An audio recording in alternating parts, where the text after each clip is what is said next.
You know, it'd be really nice if I had a place to put my coffee cup down. Maybe you should get in there and build me a coffee table in that garage with all those tools you got. You know, all your ideas always make a lot of work for me. Are you at least going to help on this one?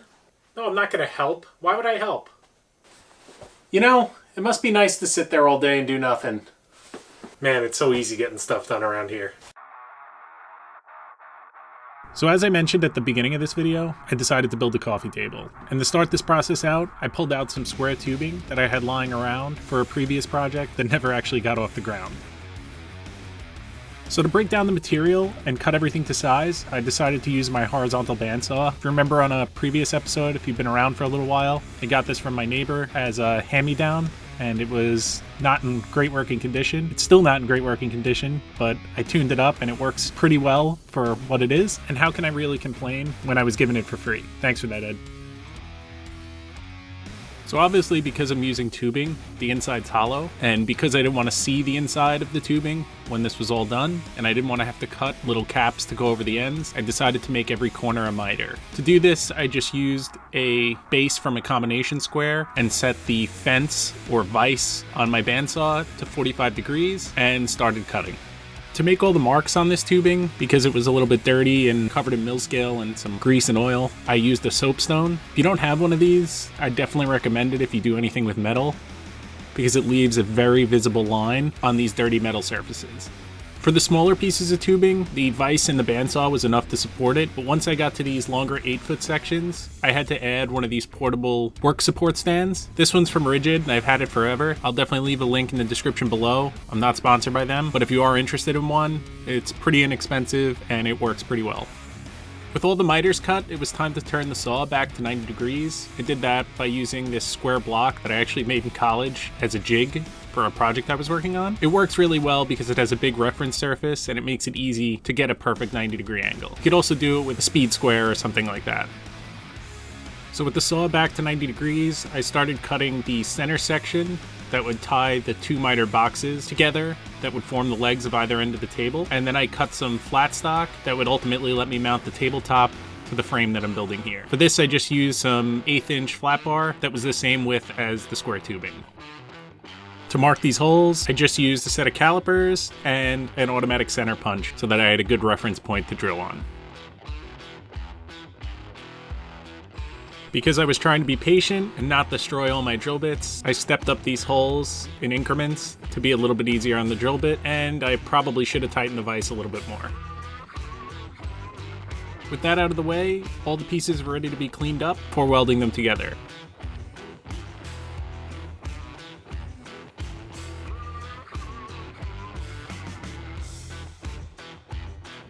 To clean everything up, I broke out my portable welding table and broke out the angle grinder. I used the combination of a strip disc and a flap disc. I started with the strip disc to take off all the mill scale and grease and grime, and then I moved to a flap disc to give it a final finish.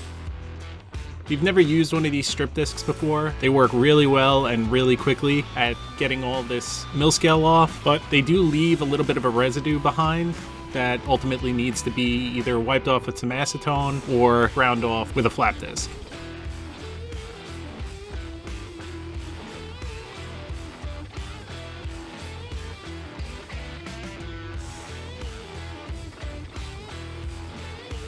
With everything cleaned up, I wiped everything down with acetone because for this particular project, I'm actually going to be TIG welding this, and the cleaner the better.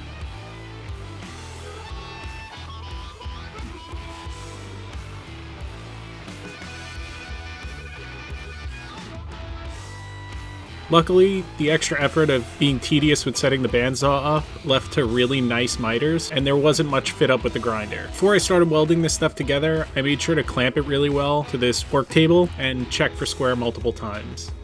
Unfortunately, this portable welding table isn't the most sturdy thing, and it does flex quite a bit, but it definitely helps keep things square. If you've never welded before, you probably wouldn't know this, but as you heat the metal and fuse it together, it actually pulls itself together and will actually throw things out of square.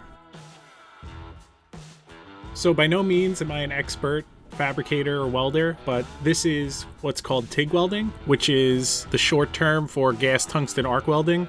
This requires you to use a torch in one hand, feed the material with your second hand, and in my case, control the amperage of the torch with a foot pedal. I'll throw a little diagram up on the screen to explain it a little bit further, and if you guys are interested, there's tons of other YouTube videos that will teach you more about it. The reason for choosing this TIG welding process is it leaves a very clean, flat weld that won't require any grinding at the end to create a finished look. This is a much more time-consuming process versus something like MIG that I probably could have welded this all in under an hour, but I needed the practice and I haven't done it in a while and I find it enjoyable, so I decided to go this route. To start the welding process off, I tacked everything together, which is basically just using minimal heat to secure everything together with a small bead of weld, and then I went around and finish welded everything. The tack weld just helps keep everything a little bit more square and prevents you from knocking things out of place.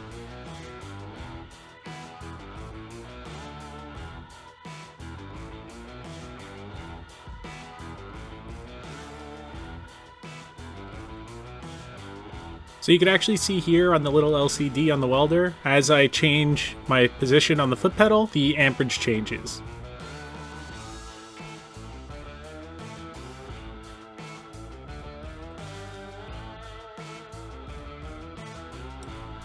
So after a little while of welding, the two box sections that would make up the legs were all assembled.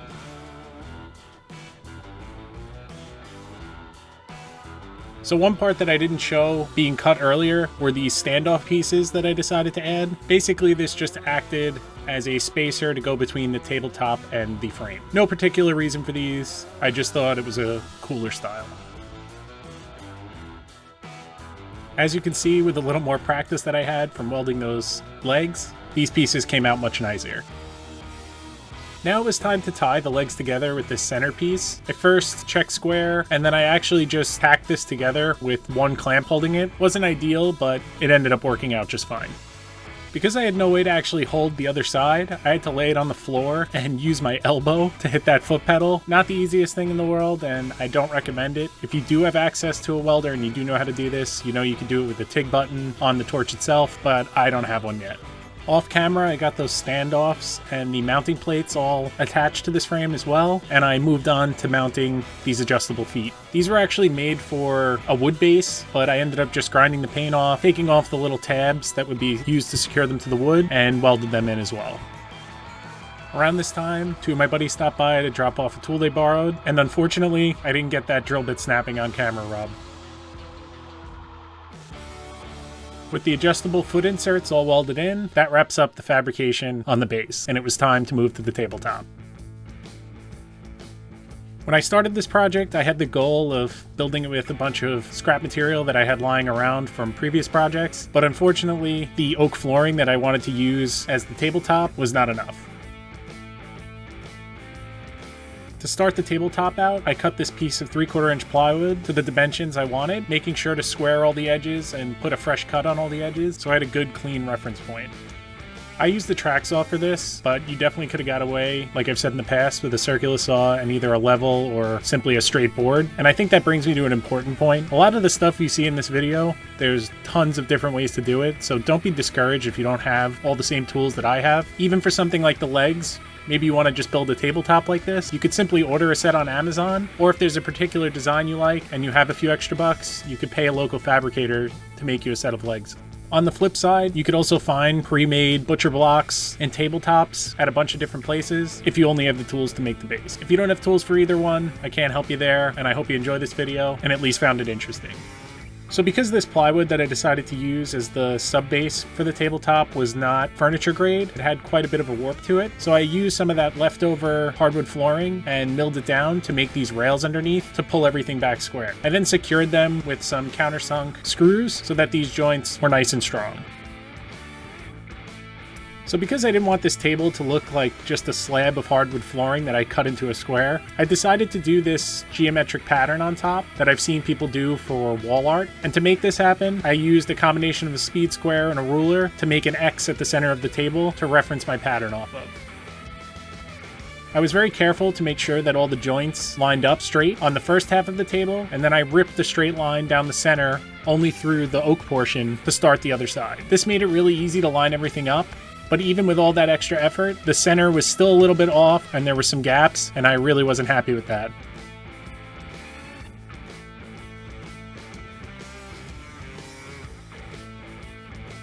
So while I figured out what to do with that, I cut all of the excess off that I left hanging over the edges and came up with a new plan. So to fix the gap in the center of the table, the idea that I settled on was creating a cross pattern inlay in the center of the width and length of the table. For this, I used a combination of the track saw and my router with a patterning bit to get the job done. With that out of the way, I milled some lumber, again on the table saw, to that width.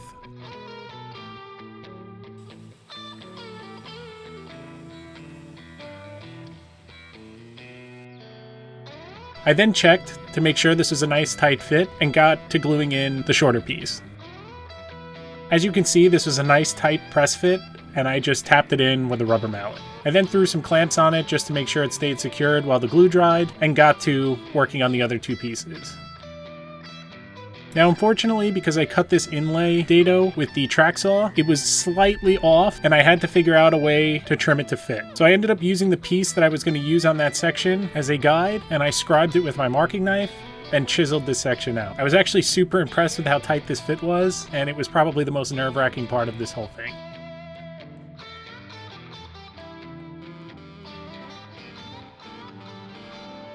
With the glue good and dry, I made this sketchy router plane setup to remove the excess material from those inlays. I then used my big orbital sander to remove the rest. I focused mainly on just getting this flat at this point and didn't touch the rest of the table too much.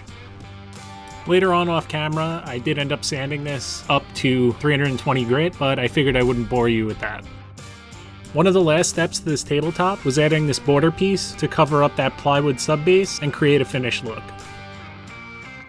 If you've seen a lot of my previous videos, I've complained about having so few clamps, and I finally started investing in a few, so I decided to put them to good use. To secure these side pieces, I just used a combination of Type-On 3 and a finish nailer.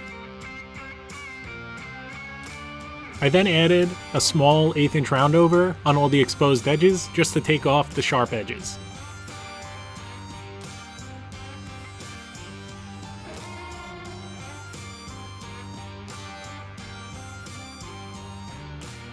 With that all done, I thought it was time to start with the finish, but I forgot one step. I needed to add thread inserts to the tabletop to mount to the base. And this is when I discovered a little bit of a problem. When I put these rails on underneath the table to flatten it, they ended up contacting the base. I quickly trimmed these out with a combination of a handsaw and chisels and got to installing those inserts.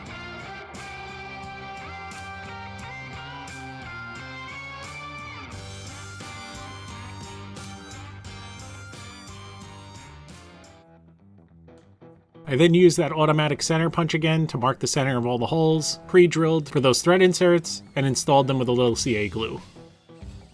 I also gave the bottom of this table a quick sand just to soften everything up a little bit. You're never going to see it, but gives me some peace of mind.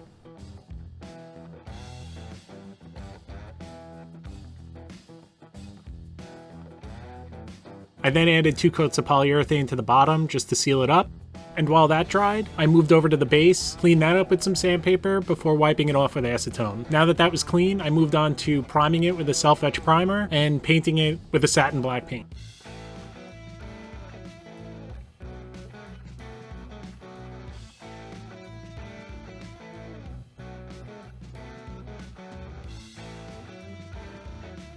And if you're ever wondering what was going on while the paint dried, this is it.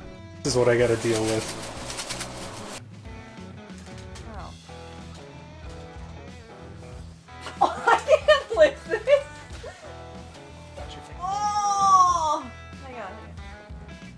With the bottom of the base now dry, I enlisted some help to flip it over and got to applying the finish to the top. I ended up applying a total of 5 coats of water-based polyurethane in satin, and it left a really nice finish that matched the sheen of the base.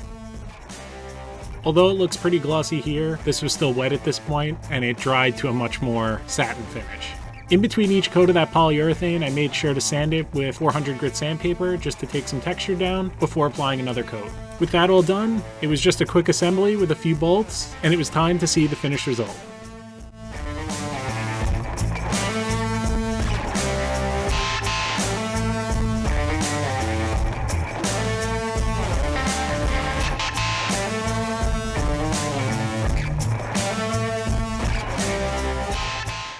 So that's it, another project in the books. Super happy with the way that this came out. I've definitely appreciated all the support I've been getting on my most recent video, and I love answering all your comments and questions. So please leave a comment down below if you think I should have done something differently, or if there's anything you would have changed. As always, please remember to like and subscribe, and I'll see you on the next one.